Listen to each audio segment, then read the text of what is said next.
How to lose muscle. I realize that this is a weird one because most people don't want to lose muscle, but I decided that I'm going to cover this because no one else talks about it. So I used to fight at 155, and then I made the decision that I wanted to fight at 135. This was a bad decision, but it was a decision nonetheless, and this is something that I did. So I'm not going to sit there and be like, oh, I did this thing. I recommend you do it too. No, I'm going to sit here and tell you I did this thing. It was a bad idea. I was already a lean 155, and then I decided I was going to go down to 135. So by the time I was like 143, I already had striated glutes, and the fat pads on my feet were gone. So it was really painful to walk. I felt like I was walking on marbles and Legos all the time because my feet actually got so lean that it hurt to walk. What do? You need to get down to 135 and you're stuck at 143. Shit, you have to lose muscle at this point. Which, if you are a serious athlete and you're serious about weight class sports, then you just make weight. Like, I'm sorry. This is what you do. It's not like I don't have another roundabout answer for you. If you're a serious athlete and you need to make weight for your sport, you are going to make weight, even if that means doing stupid things and suffering. So, first off, how do you lose muscle? Well, let's talk about some of the things you might do to lose muscle. I made some notes for myself here, and that way I wouldn't forget anything. So first off, do high reps with light weights. Yeah, you definitely don't want to use heavy weights and stimulate the muscle. But you still need to maintain your fitness because you're going to get into a cage and fight someone. So you can't just not train. I mean, obviously the best thing for you to do would be just lay in a bed and starve yourself. And I suppose you would lose muscle and that would work. You would atrophy, right? But you need to still show up in shape to fight. But you need to lose muscle while still maintaining your conditioning and your skills. And you'll still need to spar. You'll still need to grapple. You'll still need to do all these other things. So instead of lifting heavy weights, lift light weights and do a lot of really high rep work. That will do a great job of breaking down muscle.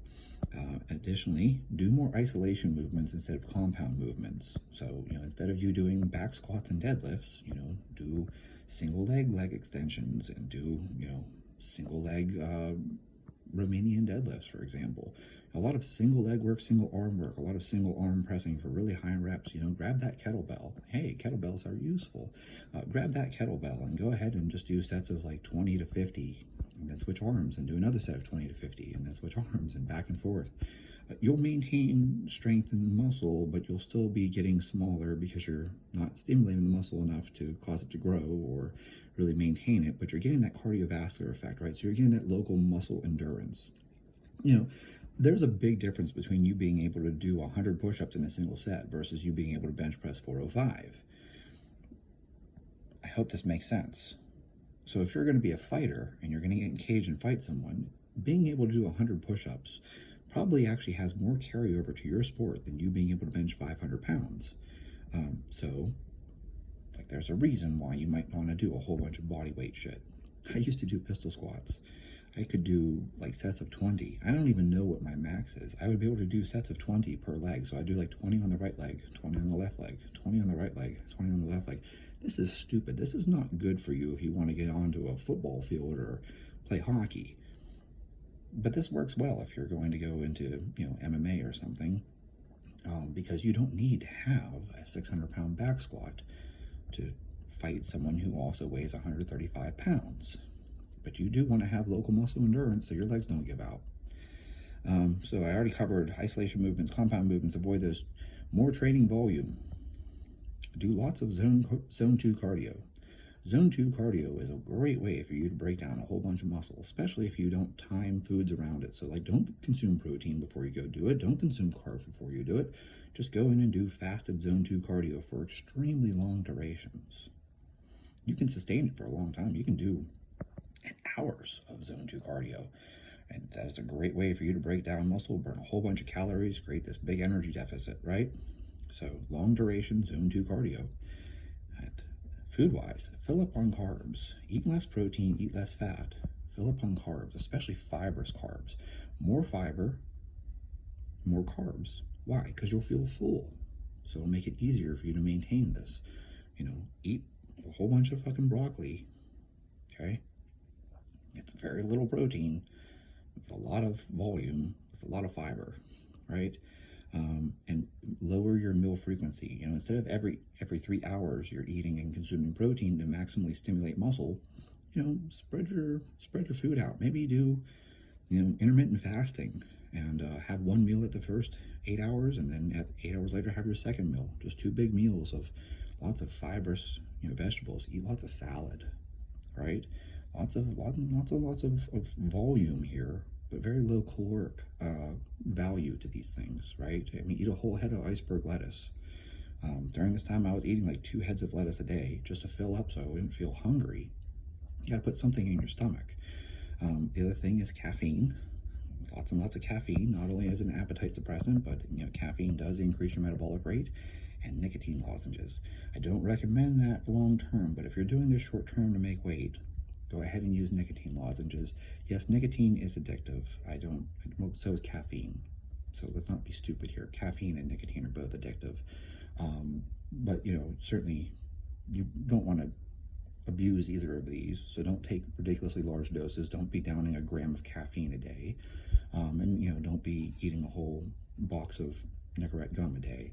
But if you consume 3 tablets of caffeine a day, that's 200 milligrams per tablet. Spread those out, and each time you have one of those, you chew a piece of gum. That's like 4 milligrams for 3 times. I don't think that you're in great danger of anything at that point.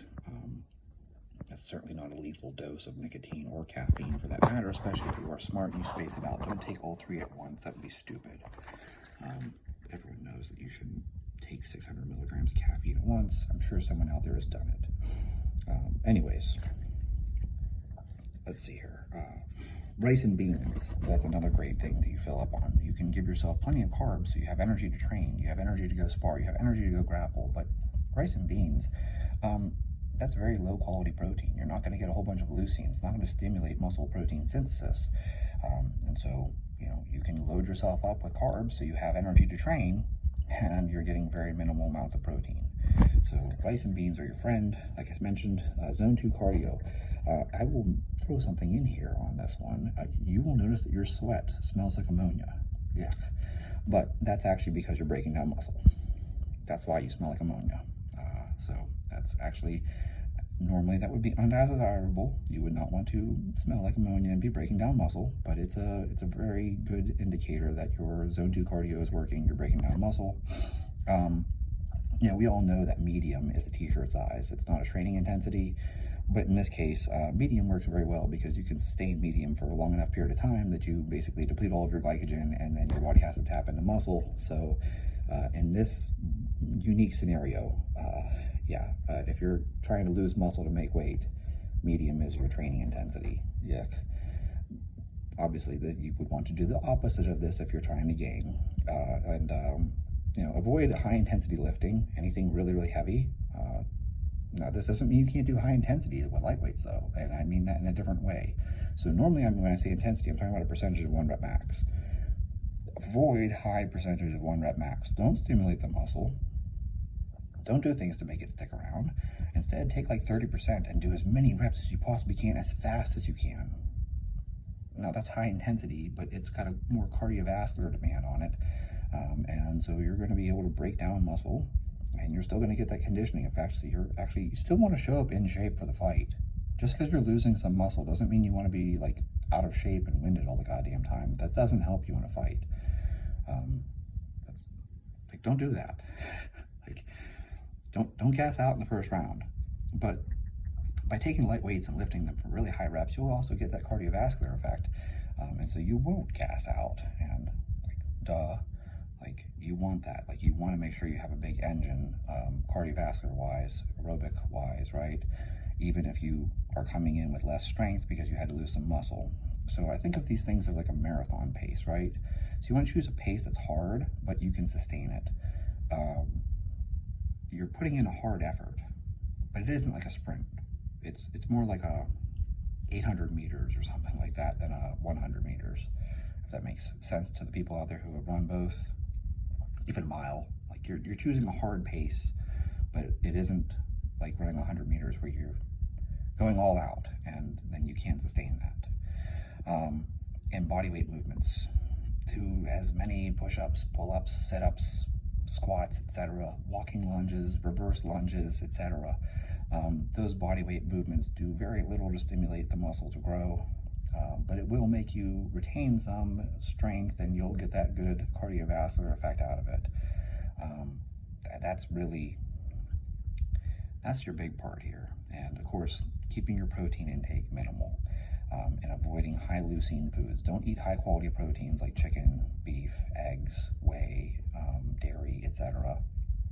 Avoid those foods because they have a lot of leucine in them and they will stimulate muscle protein synthesis.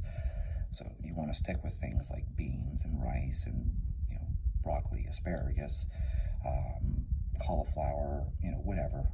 Eat a lot of carbs to fuel your training, but you'll notice that the protein in them is very poor quality. Poor quality meaning they don't have complete amino acids, they don't have a lot of leucine, and so then this will actually make you lose muscle over time. And that's how you lose muscle on purpose. And obviously, if you have fat to lose the fat first. That way you don't have to lose as much muscle. But yeah, and if you're already 155 fighter and you're already lean, like maybe don't move weight classes just because you think that fighting smaller opponents will be better, because it isn't. Because by the time you get down there, you're a smaller opponent too.